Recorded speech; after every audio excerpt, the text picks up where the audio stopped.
Baគ្រប់ជំរាបសួរបងប្អូននោះមិញអស់គ្នាបាទវិលមកជួបគ្នាសារជាថ្មីជាមួយនឹងដំណយបុណ្យលៀបបាទដំណយប្រចាំថ្ងៃរបស់បុណ្យលៀបបាទ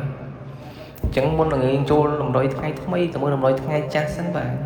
សម្រាប់ម៉ោង4កន្លះបាទម៉ោង4កន្លះខ្ញុំឲ្យបង32 88 48បាទតែថាម៉ោង4កន្លះខ្ញុំធ្វើបានល្អទេវាអត់ចូលទាំង2លេខទាំង3លេខមិនថាវាស៊ីមកគ្រាប់វាបានឆាត់បាទសម្រាប់ម៉ោង4កន្លះឥ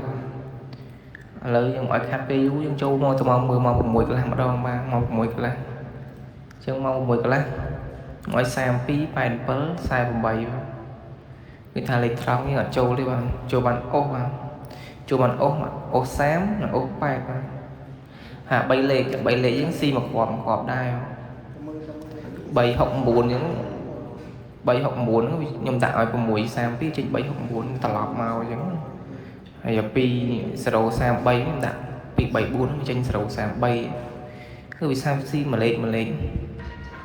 វាមានការស៊ីមួយលេខបាទគិនមួយថ្ងៃហ្នឹងយើងអត់សូវចូល3លេខយើងចូលពីច្រើន2លេខអូស2លេខអូសអញ្ចឹងបងប្អូនតោះអញ្ចឹងយើងចូលដំណយថ្ងៃថ្មីមែនថ្ងៃទី25ខែ8 2026បាទជាងអាពីរលេខខ្ញុំឲ្យ01 19 83បាទអា3លេខខ្ញុំឲ្យ